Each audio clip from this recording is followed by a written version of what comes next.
तो सबसे पहले अगर हम बात करें लेटेस्ट डेवलपमेंट की, तो US bureau of labour statistics ने कल यानी कि 14 मार्च को यूएस में जो रिटेल इन्फ्लेशन के नंबर हैं वो अनाउंस किए हैं। और फरवरी 2023 में जो इन्फ्लेशन है यूएस में वो पिछले साल के मुकाबले 6% बढ़ा है। और लगातार 8 महीनों से हम देख रहे हैं कि जो इन्फ्लेशन का लेवल है उसमें कमी आ रही है। इससे पहले जून 2022 में इन्फ्लेशन 9.1% के पीक पे पहुंच चुका था और उससे पहले लगातार वृद्धि हो रही थी, लेकिन 8 महीनों से इसमें कमी देखी जा रही है और अब ये 6% पे पहुंच चुका है। और सितंबर 2021 के बाद ये सबसे कम वृद्धि देखी गई है इन्फ्लेशन में, क्योंकि सितंबर 2021 में 5.4% इन्फ्लेशन था और अक्टूबर 2021 में ये 6.2% हो गया था और उसके बाद ये लगातार 6% से ऊपर रहा है। और अगर हम मार्केट एक्सपेक्टेशन की बात करें तो ज्यादातर कॉन्सेंसस था कि ये 6 से 6.1% बढ़ेगा। उस हिसाब से जो 6% की वृद्धि है वो हम कह सकते हैं कि मार्केट एक्सपेक्टेशन के हिसाब से या थोड़ी सी बेटर है। इसी वजह से हमने देखा कि जो डो जोन्स या यूएस के इंडेक्स हैं उसमें कल काफी ज्यादा वृद्धि देखी गई। इसके अलावा अगर हम थोड़ा डिटेल में जाएं तो फूड के जो प्राइसेस हैं वो पिछले साल के मुकाबले 9.5% बढ़े हैं। एनर्जी के जो प्राइसेस हैं वो 5.2% बढ़े हैं।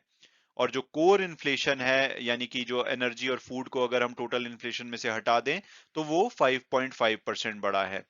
और अगर हम मंथ ओवर मंथ देखें तो पिछले महीने 0.5% की वृद्धि देखी गई थी रिटेल इन्फ्लेशन में, जो कि अब घट करके 0.4% रह गई है। यानी कि सभी आधारों पे जो इन्फ्लेशन का नंबर है वो उम्मीद के हिसाब से या बेटर रहा है। इसके अलावा जो इंक्रीज हुआ है 6% का, इसमें सबसे बड़ा ड्राइवर है शेल्टर कॉस्ट का यानी कि हाउसिंग कॉस्ट वगैरह का। और ऑब्वियसली जिस तरह से इंटरेस्ट रेट बढ़े हैं उसका जब इम्पैक्ट शेल्टर कॉस्ट में, जैसा कि मार्केट एक्सपर्ट मान रहे हैं, लेटर इन द ईयर या अगले साल आने लगेगा, तो इन्फ्लेशन में और भी फर्दर कमी देखी जा सकती है। तो यहां से अगर नेक्स्ट की बात करें तो अगला जो इन्फ्लेशन का नंबर है वो 12 अप्रैल को डिक्लेयर किया जाएगा और उसमें अभी तक का जो ट्रेडिंग इकोनॉमिक्स का फोरकास्ट है वो 5.8% का है। तो देखना होगा कि ये नंबर कैसे आते हैं। और अब अगर बात की जाए कि भाई इसका जो इम्पैक्ट है वो जो मार्च 21 और 22 की फेडरल रिजर्व की मीटिंग है, जिसके बाद 22 मार्च को इंटरेस्ट रेट के बारे में अनाउंसमेंट की जाएगी कि क्या उसमें वृद्धि की जाती है या नहीं की जाती या बहुत ज्यादा वृद्धि की जाती है, तो उस पे क्या इम्पैक्ट पड़ेगा। तो अब सारा जो फोकस है वो अब उस मीटिंग पे ही आता है और अब जो फेडरल रिजर्व के ऑफिशियल्स हैं उनका काम बहुत ही ज्यादा मुश्किल हो चुका है, क्योंकि इन्फ्लेशन चाहे कम हो रहा हो लेकिन अभी भी 6% है। और जो फेडरल रिजर्व है वो चाहता है कि ये 2% के आसपास रहे।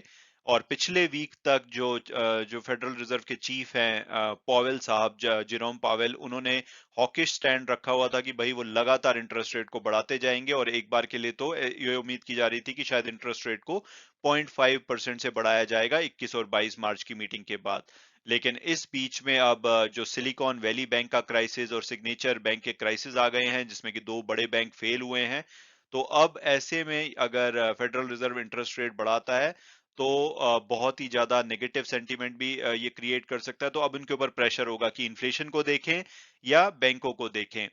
तो इसको लेकर के जो इंडस्ट्री एक्सपर्ट है वो बोल रहे हैं कि शायद 21 और 22 मार्च की जो मीटिंग होगी उसके बाद रेट ना बढ़ाया जाए, लेकिन अगर तब तक सिचुएशन सभी ठीक रहती है तो हो सकता है कि इसमें 0.25% की वृद्धि की जाए। तो 0.5% की जो वृद्धि जो कि पिछले वीक तक काफी ज्यादा पॉपुलर होती जा रही थी, वो अब दूर दूर तक नहीं दिखाई देती, क्योंकि अगर आप investing.com का latest Fed futures rate analysis देखेंगे उसमें ना रेट बढ़ने के जो चांसेस हैं वो 21.8% है। और कल तो ये एक बार के लिए 23% तक बढ़ गए थे। अब थोड़े से कम हुए हैं क्योंकि कोई नया बैंक से कोई बुरी खबर नहीं आई है। 0.25% की सबसे ज्यादा उम्मीद की जा रही है। 78.2% लोग अब ये बोल रहे हैं कि 0.25% रेट बढ़ाई जाएगी।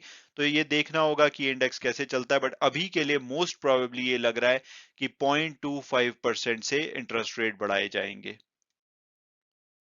इसके अलावा अगर हम इन्फ्लेशन बाय कंट्री देखें तो अर्जेंटीना सेंचुरी मार चुका है, 102% का इन्फ्लेशन चल रहा है वहां पे। टर्की में थोड़ी सी इंप्रूवमेंट हो रही है, 55% का इन्फ्लेशन यहाँ पे है, एक बार के लिए 70% से ऊपर था। रशिया में 11% है। यूरोप के अगर देशों को देखेंगे तो 8 से 10% का इन्फ्लेशन चल रहा है, जैसे कि यूके में 10.1% है। इटली जर्मनी में 8.7 और 9.2 का इन्फ्लेशन है। और अगर हम बात करें भारत की तो भारत में भी कल इन्फ्लेशन के नंबर डिक्लेयर किए गए थे, उसमें 6.44% है। और अब यूएस की जो सिचुएशन है भारत से बेटर हो चुकी है इन्फ्लेशन के मामले में, हालांकि वो एक डेवलप्ड कंट्री है तो यहाँ पे नॉर्मली जो इन्फ्लेशन है वो 1-2% के आसपास रहता है और रेट्स तो 0% रहते थे, तो उस हिसाब से 6% काफी ज्यादा है। लेकिन यहाँ पे इंप्रूवमेंट देखी गई है। पिछले महीने 6.4% था, वहां से घट के अब 6% हो गया है।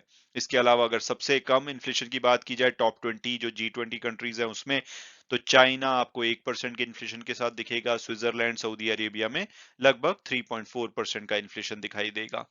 और अगर हमारे एशियन नेबर्स की बात की जाए तो सीरिया में 139%, लेबनान में 124%, ये तो वॉर जोन वाले कंट्रीज हैं। इसके अलावा श्रीलंका 50% इन्फ्लेशन अभी भी जारी है, ईरान 46%, पाकिस्तान में 31.5% और बांग्लादेश में भी ये लगभग 0.9% के आसपास है। तो उस हिसाब से भारत में 6.44 दो आपको ज्यादा लगेगा, लेकिन अगर हम अपने नेबर या टॉप कंट्रीज के कंपैरिजन में देखें तो हम काफी अच्छा ही अभी तक कर रहे हैं। मैं उम्मीद करता हूं कि आपको ये वीडियो पसंद आया होगा और आपने कुछ नया जाना होगा। और आपके हिसाब से आपको क्या लगता है कि फेडरल रिजर्व कितने परसेंट से इंटरेस्ट रेट बढ़ाएगा और उसका स्टॉक मार्केट पे क्या इंपैक्ट पड़ेगा? आप भी कमेंट सेक्शन में लिखिए, it would be interesting. Thanks so much for watching the video and God bless you all.